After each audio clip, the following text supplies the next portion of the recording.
It doesn't mean we have to accept everything everyone does, but it is about the attitude that underlies that, So I know for myself, I might be able to say, like, I really don't feel okay about X, Y, or Z, or it's really had this impact on me. But it's like, do I still hold the kind of respect and love and valuing of that person regardless?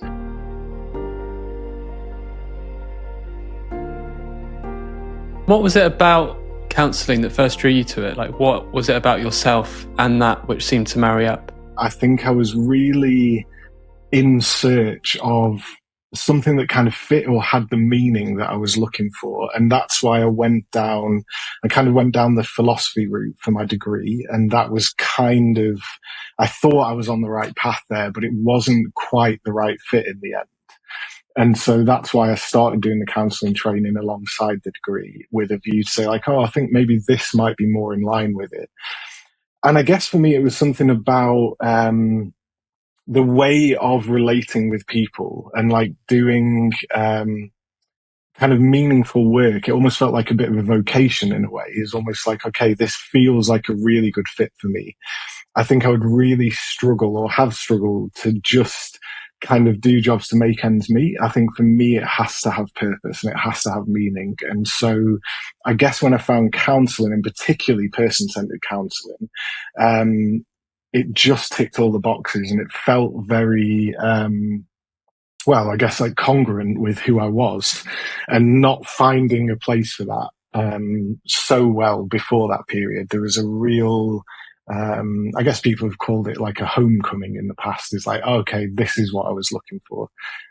So it just fit really well. Can you remember any defining moments where you were training or where you'd first started practicing that really solidified that belief that this was the right thing? The main thing that stands out for me probably is finding Carl Rogers, reading Rogers, and just thinking, okay, yeah, this is a guy who's speaking my language, that I haven't seen people talk like this, and if I think about it, I mean, this is a kind of new stage of life for me where I'm kind of thinking of myself as older as time's gone by. But I think particularly now, when you see all the self-help stuff and YouTube stuff and things like that, it is around a lot more. But when I was reading that maybe 20 years ago, that wasn't so present in terms of that, self-help, for want of a better word, or like ways of relating or meaning. It was rarer to find and come across at that time. I think counselling appealed to me in its own right, but understanding this approach and seeing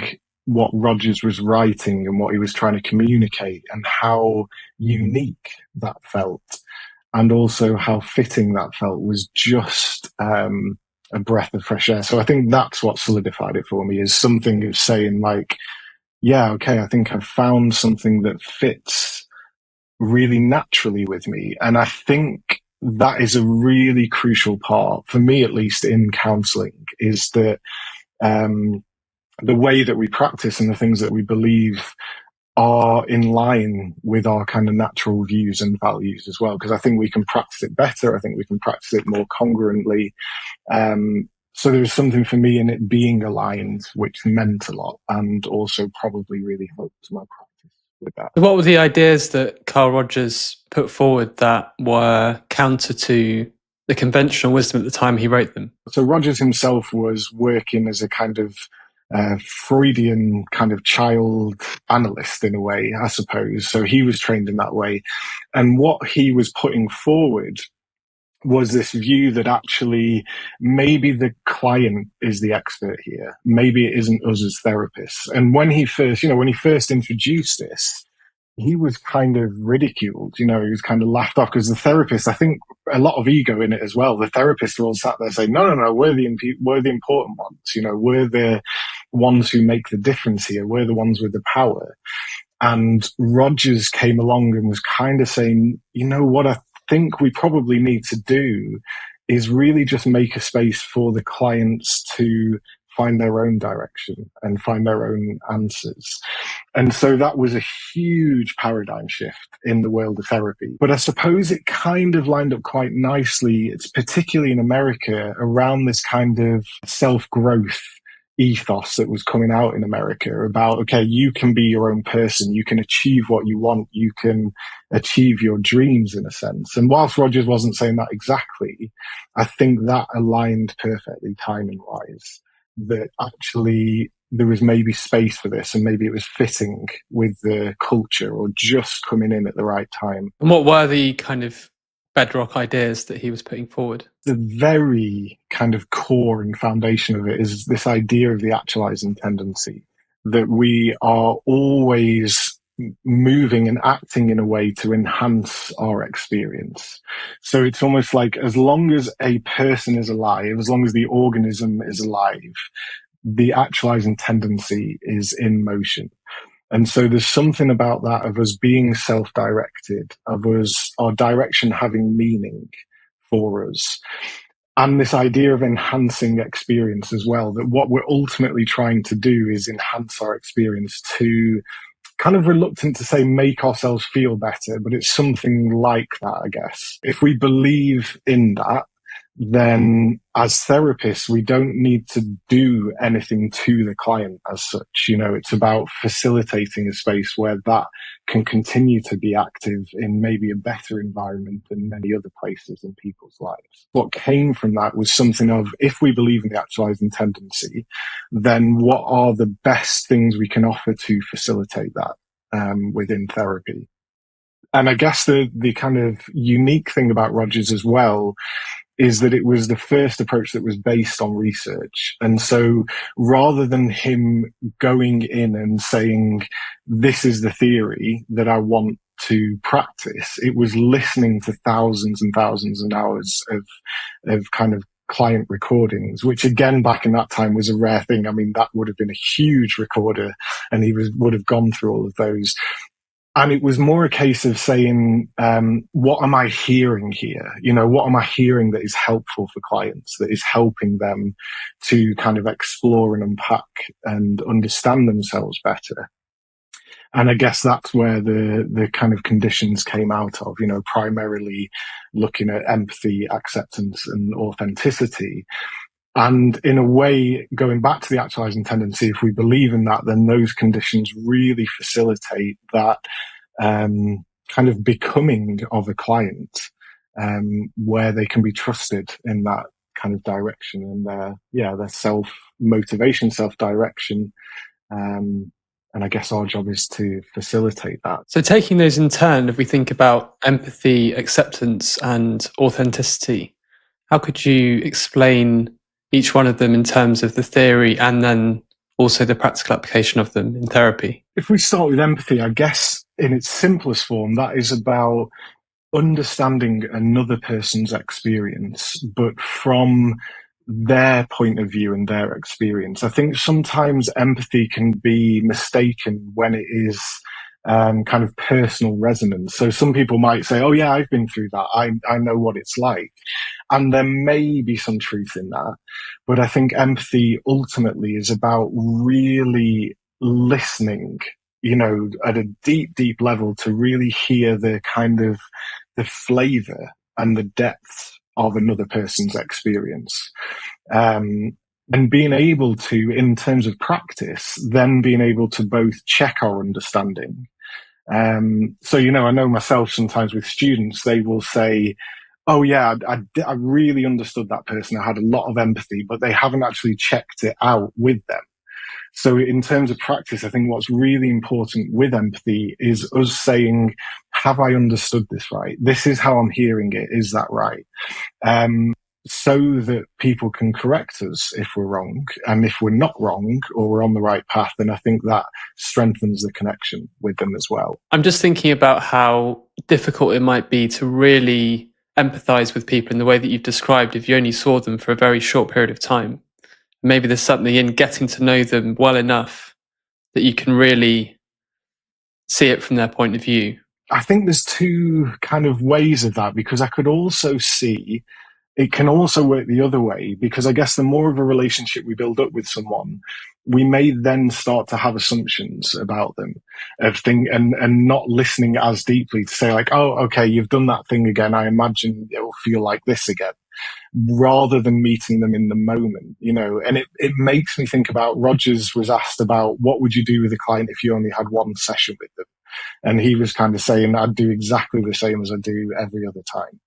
And so for me, the important thing is about meeting that person in that moment, whether it's a minute or 10 minutes or an hour or 5 years of work, is that each time we're kind of turning up and really hearing what they're saying in that moment, even if we've heard it a million times, what might be different? What might we be missing? Why do they keep repeating this? We're probably missing something in it. As a therapist or just as a person, really, I think an ideal is that we are listening wholeheartedly in every minute, to someone, whether that is a brand new experience or a brand new person, or it's a person we've known for 10 years and it's a repeated experience, that we're like fully meeting them, and really hearing what they're saying. Because I think this idea of maybe a bigger picture or more experience of the person can risk going into a kind of analytical place of like, okay, mapping out who they are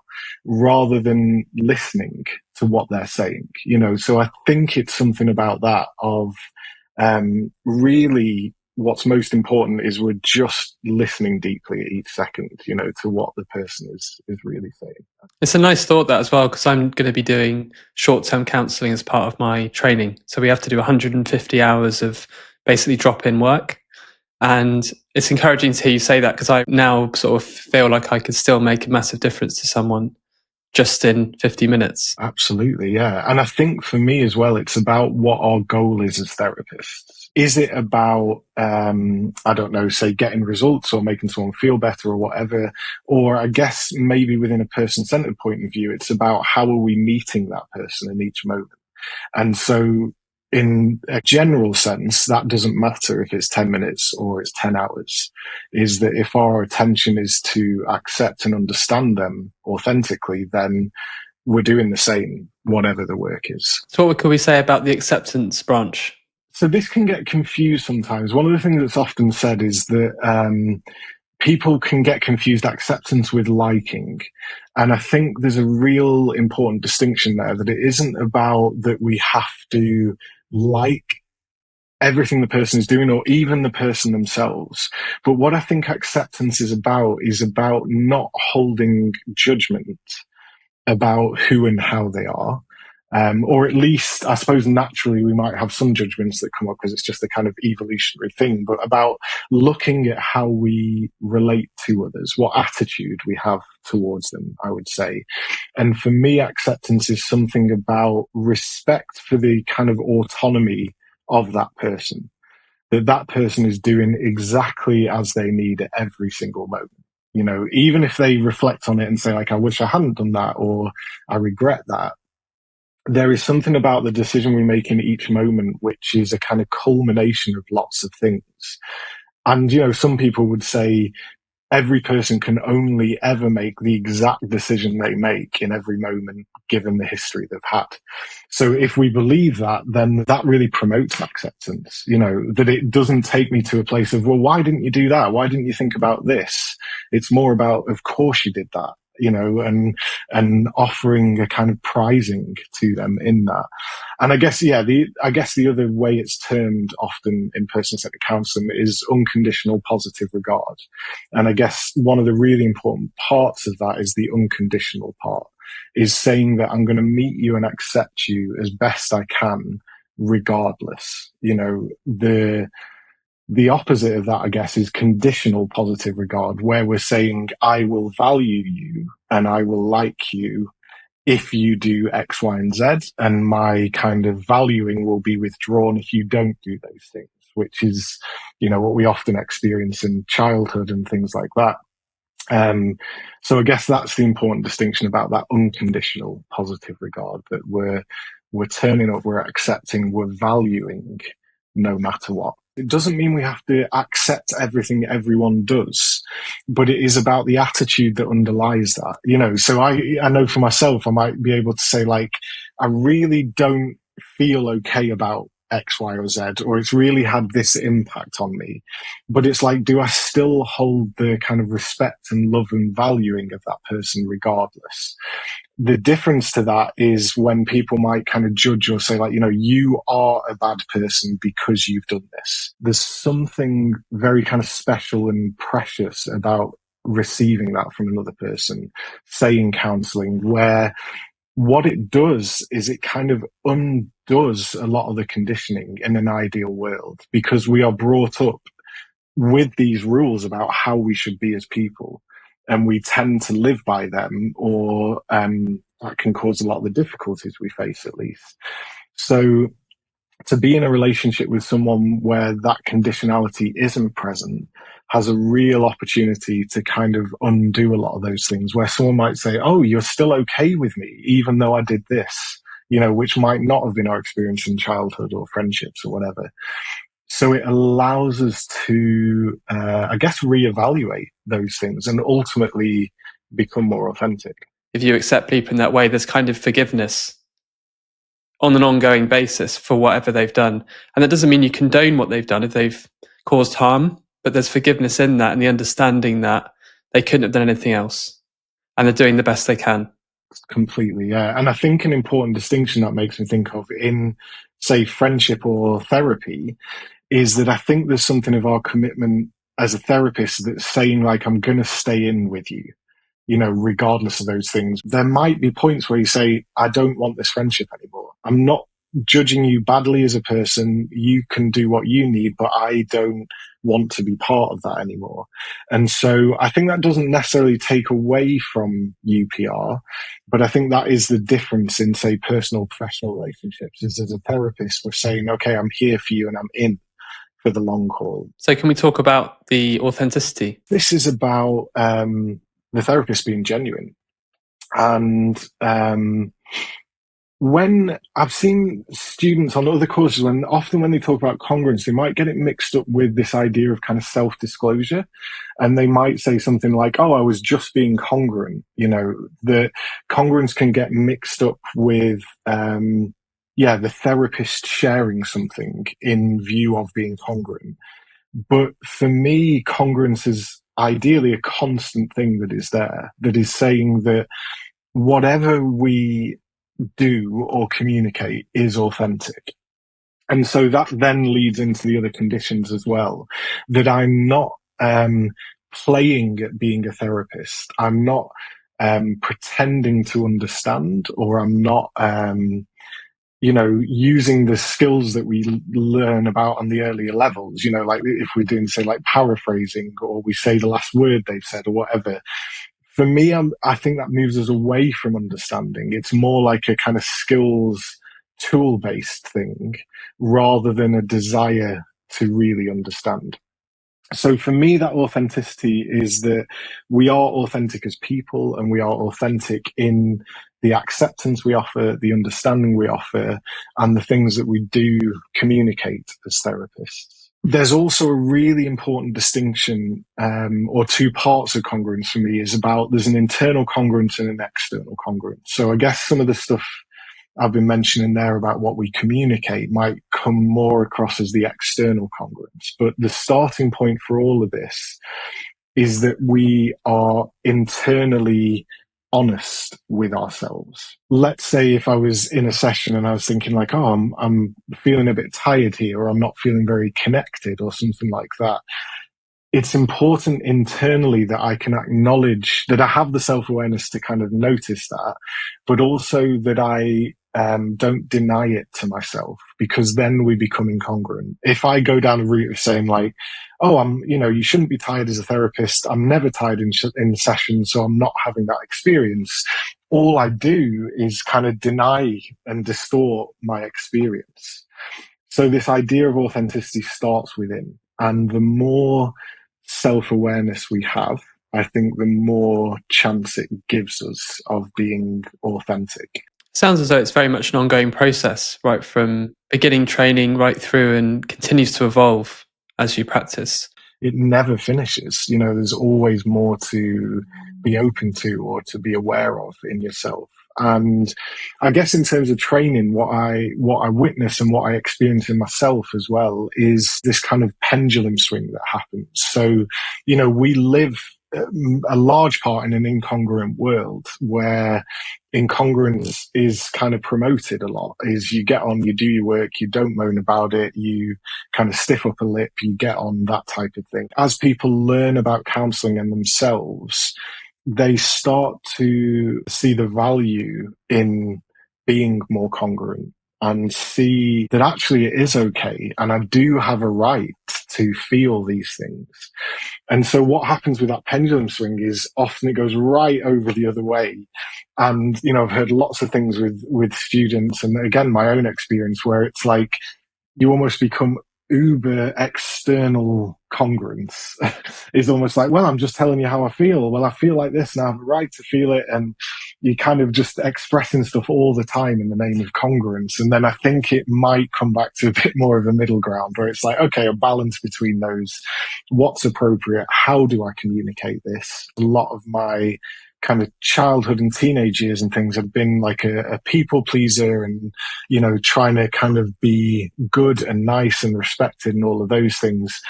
And I guess through counselling training, that kind of loosened quite a lot. And I was glad of it. But as I said, I kind of would go the other way then. And I'd be like, well, I don't have to do this anymore. And I don't have to do that anymore. And would really kind of lean in to letting go of some of that conditionality. And so what I'm actually doing at the moment is really trying to make space where I don't get pulled into that feeling of being responsible or that feeling of having to meet another person's needs or be a certain way. And because that's quite kind of fragile in me and quite in young stages in a way, it's like I have to take it tentatively one step at a time, and I have to try and create as many spaces as I can where it's like I can just really tune into my own needs at times and be able to say, okay, what do I need? And how do I kind of stay true to myself and honor myself and respect myself? And then again, the swing the other way is almost like once I've had that, I think that really protected time, that will then allow me to come back out to then have a balance of like, yeah, sometimes I want to see to other people's needs and I want to be helpful.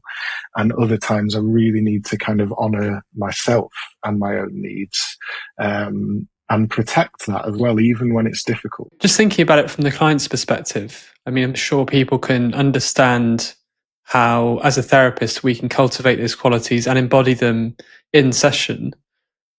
But how does that bring about change for a client? It's about the space we create for the client to use as they need.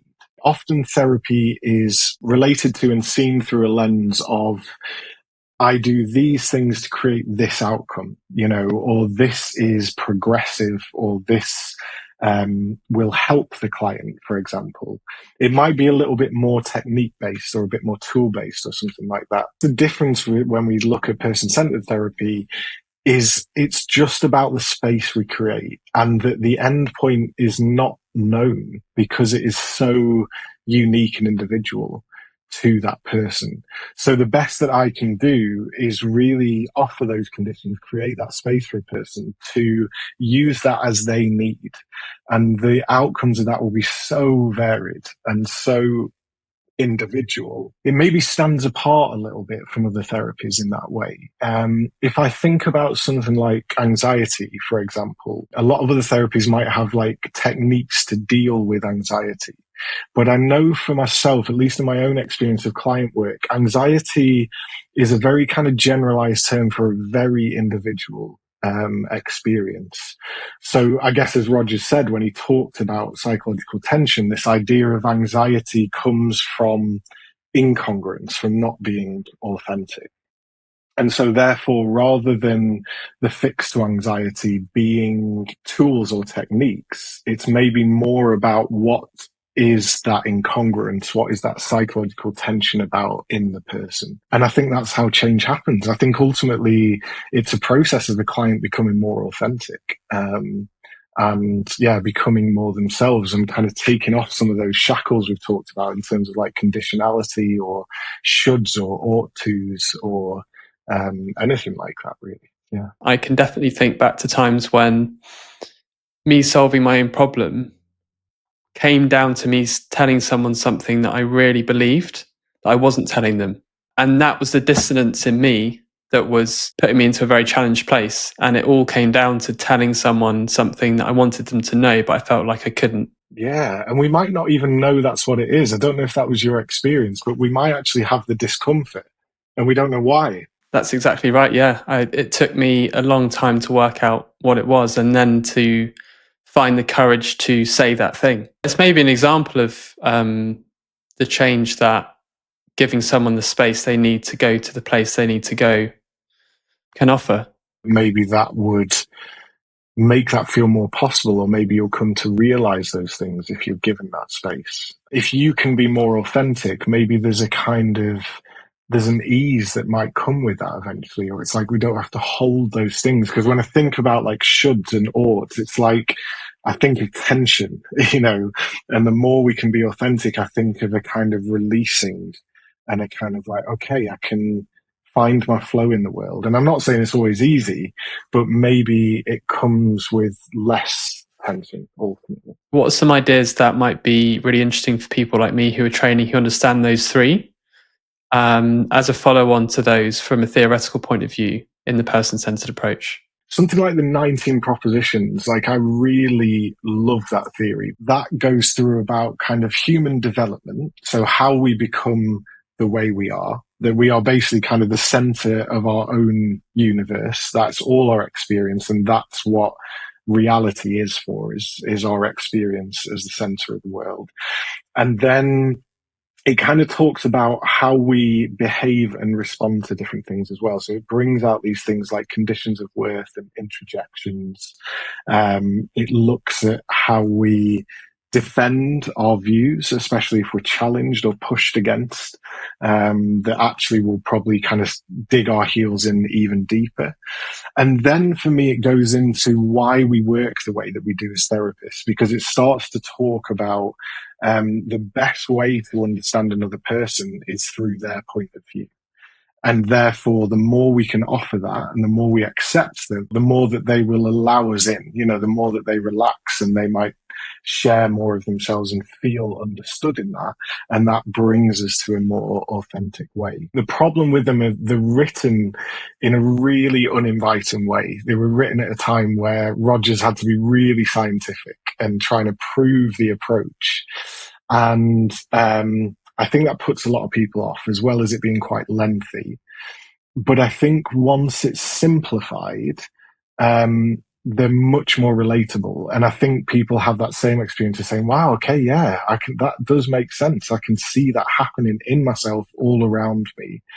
And for me, it's like a catch-all of human development and behavior, Person-centered therapy is very much about cultivating the relationship and the conditions for people to explore. It opens the door to these kind of deep moments of insight and transcendence. What have you found to be the place for those in the work that you do? It makes me think of two things in relation to that. One is this idea of kind of relational depth, which kind of maybe touches on some of what you're talking about there, and is often described as this kind of transcendent thing where it's almost like you're in a bit of a different space relationally and individually in some way. People describe that as when the therapy might go to a different level, in a sense, is that you're relating at depth, you're meeting at depth, there's a knowing between you, there's a real synchronicity and flow between you as well. And so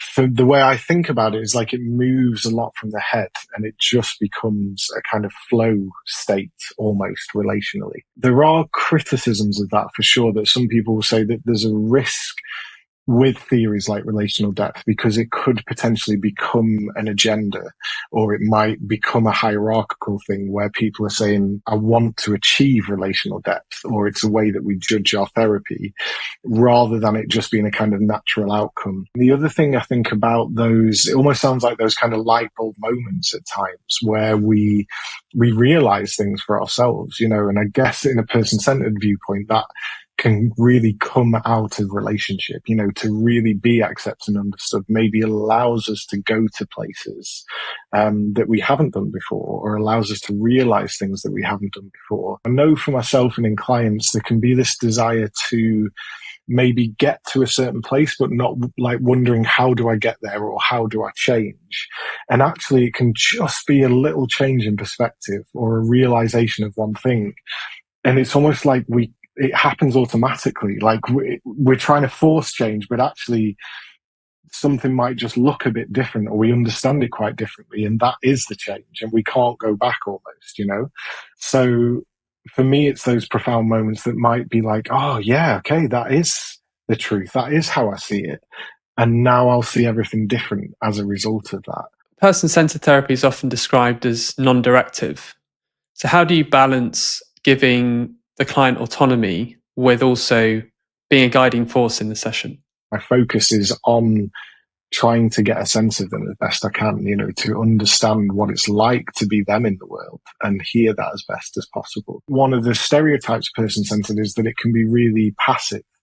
And I personally don't agree with that so much. I think it can be practiced that way. But for me, there's no link between being person-centered and being passive. Because if I'm really in relationship, if I'm really listening deeply, then that feels a very active thing. That feels very alive and very, active is maybe the best word. I think the passive thing comes when people maybe just, people say like they'll just nod along and kind of, repeat the last thing you've said. And for me, that isn't person-centered. That isn't a desire to understand. That isn't a desire to communicate acceptance. That is just listening, just listening skills. And for me, that is very, very different to deeply understanding and hearing someone and accompanying them on that journey and exploration as well. That feels a very different thing. So when you're involved in the conversation, the intention is to really try to understand and make sure that you are with them and ask questions that clarify, communicate your empathic understanding, all those sorts of things. Yeah, exactly. Yeah. And the questions is an interesting one as well, because that can be another stereotype around, people are often told you can't ask questions in person-centered counselling. But, I think if the desire is to understand and I need to ask a question to understand deeper, then, I think there's a place for them. But again, it's not often, a lot of the time questions can be kind of, a gendered but disguised agenda. So people would, ask something like, "Oh, do you think da da da da da?" Or they're trying to put in their input disguised in a question. So for me, if I'm asking a question, it's because I'm not quite following, or I do want to understand at a deeper level, rather than that I'm trying to do something or that I'm up to something. How do you handle it when clients ask for your advice? Yeah, that can be a tricky one. I think like if it's simple, like if I have something, then I will give it. But I think I really do believe that often I don't know what is best for them, because they are a different person. They've had a totally different life. But I think it is important to meet those things with respect. So it's like, it wouldn't just be like, oh, I don't know, or I'd try and avoid the question discreetly. It's like, I really want to meet them in that request, so it might be something like, I know you really want me to give you an idea of what you should do here. And I might say something about what they've told me about the situation up to this point to kind of represent it. But a lot of the time I don't know what is best for people. And so, that can be a tricky thing, because I think people can come in, especially to therapy, expecting that. And I think they're used to that in the world as well. And that can be a bit of a period of kind of, I guess, learning about it. It's a bit of a different way in therapy. And, that the relationship might be different. But it can be a sticking point sometimes if people want more than I'm able to give. What's a belief that you once had about how you were working that you've let go of? That I had to do it right, I would say. That was a long, long, long time. Like 5-10 years, I think, especially when I've just qualified, and maybe quite a long time after that, actually, of like just wanting to do it so well and wanting to get it right and wanting to be the best that I could be, and help everyone I came across, you know. And the more and more I let go of that, the more I kind of just relaxed and focused on being with them. Um, I think the more helpful, however we describe that, it was. Yeah. And what was it like for you when you just qualified, for example, and you felt like you weren't doing it well? Yeah, disappointing. I think it was two way in that leading up to sessions, I would just have a lot of tension because I would so want to get it right, and then afterwards, sometimes it would go well, sometimes it wouldn't, and I might, I think I am generally quite reflective, so I would always be looking back on sessions anyway.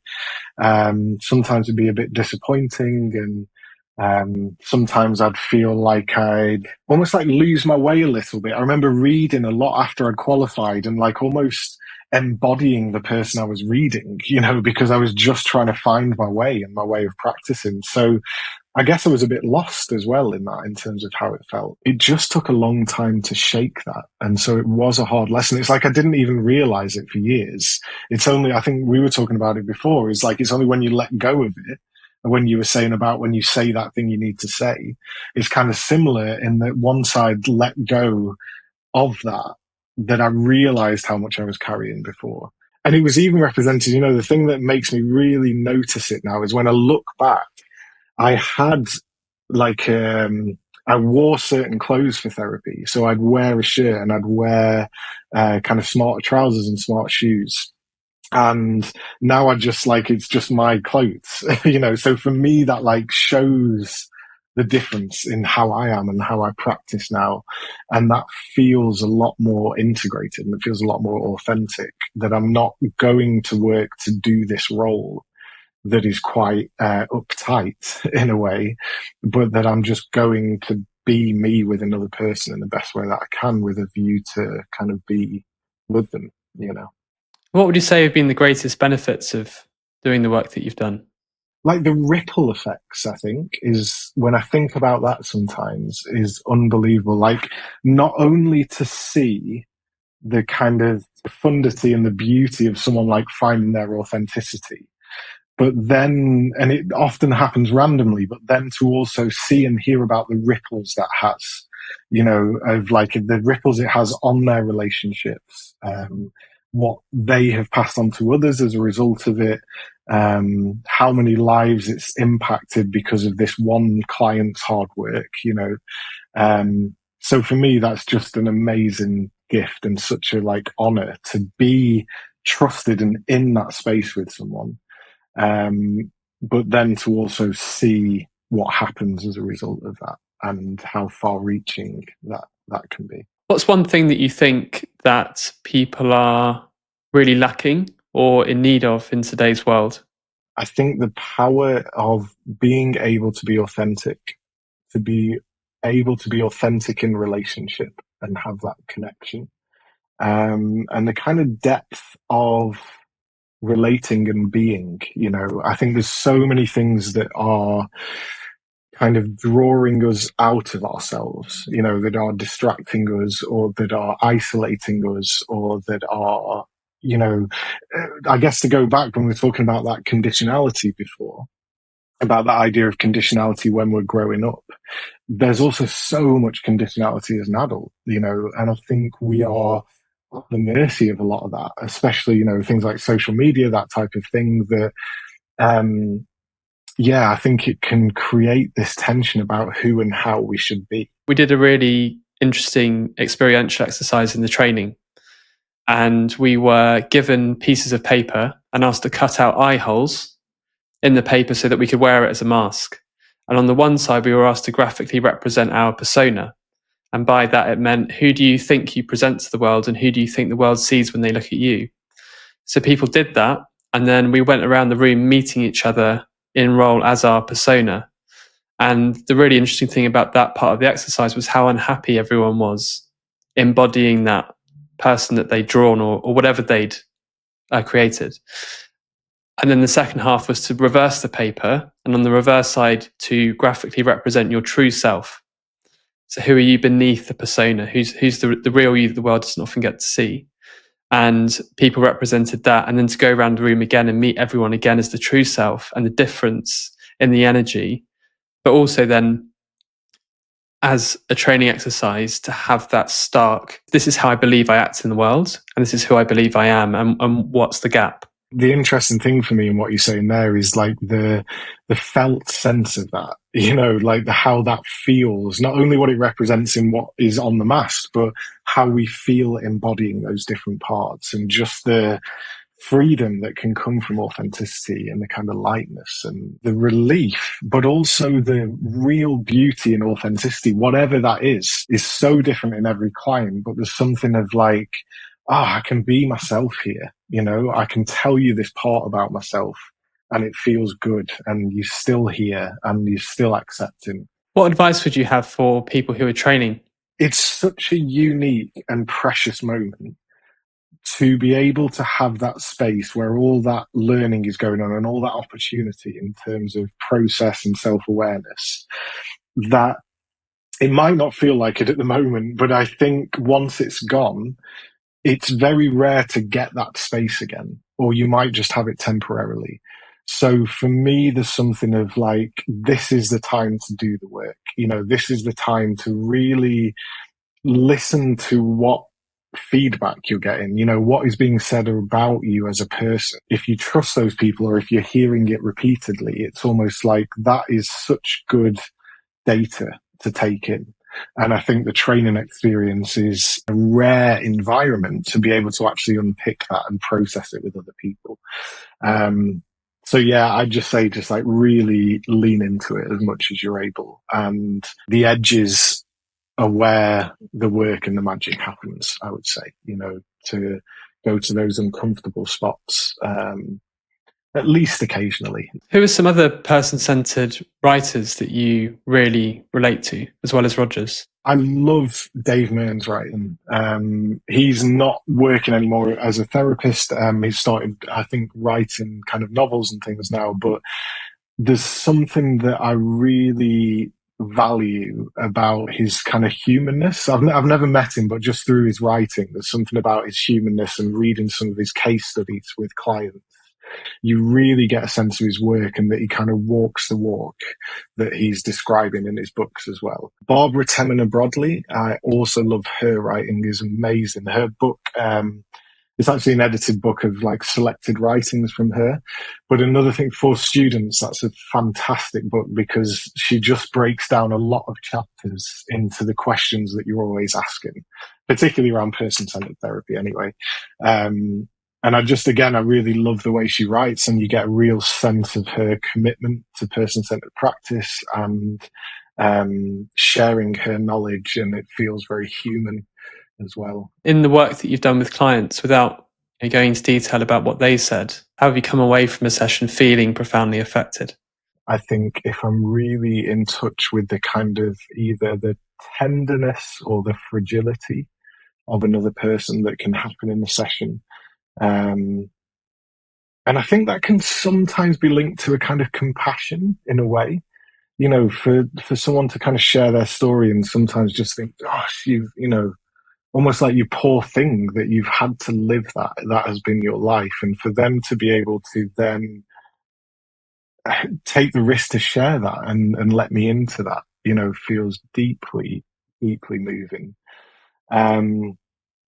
And then the other side of that, I think about in relation to your question is to see that kind of becoming, I think that I've talked about before, is to like, sometimes I have to kind of zoom out a bit because it's almost like when you see yourself every day, you might not notice change as much, and that can happen a bit in clients. And then if we're coming to the end of the work or we're reviewing or something like that, and I think, oh gosh, that's the person that came to me in that first session, and now you're here, and to think of like, wow, what a change. They might even look different, they might act different, they might have different relationships, they might have made changes in their lives, and to just see that play out. And to be able to think like the courage that's taken, the risk that's taken, the strength that's taken from the client is, yeah, it's just like you can just marvel at it sometimes and just have so much respect for them. I remember reading something from Yolom who said, like, make sure you're open to be changed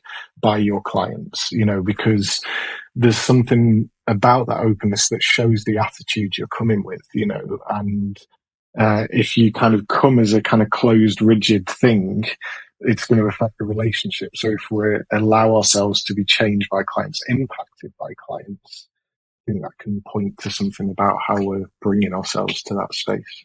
How optimistic are you about the future? I don't know if I'm that optimistic at the moment. I think what that is to do with is not about necessarily human nature, but more about the power structures. So what I think I'm seeing happens and what tends to happen is that there is a lot of power held by a few people or a few groups.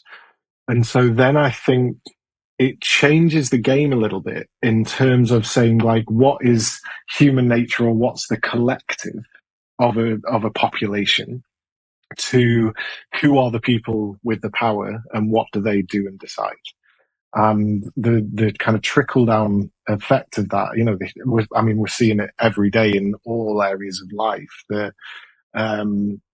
The impacts of that can be so huge because of a few people and a few decisions. I guess it's this existential thing where you come to realize, like, fairness maybe isn't a thing. We expect it in life that it's like life should be fair, but like that's what happens with trauma, is it tells us life isn't fair, And so I think I see something similar, is that it takes away something around kind of fairness and equality and equity. And I think we're seeing that play out. So I think my worry is I don't know how far that goes and how repairable that will be and how much we might be able to overturn that. And the data so far is not great in that. So I'm kind of holding my breath for a little bit to see how that plays out. One of the things that I see coming down the road is this crisis of meaning, particularly as people's jobs get replaced. If people go on to universal basic income, their sense of being able to find purpose and meaning in the world will be an increasing challenge. And I was just wondering to what extent you thought the ideas that underpin your work have a role to play in helping us move through that. The other maybe week or month, I was asked about the impact of AI on therapy. And I guess in line with what you're asking there was something for me about actually it could have more importance, because if we're living in a world where we're not having that connection, like you're saying, we're not having that meaning, then maybe these spaces that are about that are about human connection, that are about meaning making and understanding of relationship, grow in importance. It's hard to know for sure, but I can see that if there's a kind of trend one way, then the opposite can become more important. And that might be the way we go. I think that's the good outcome of that could happen.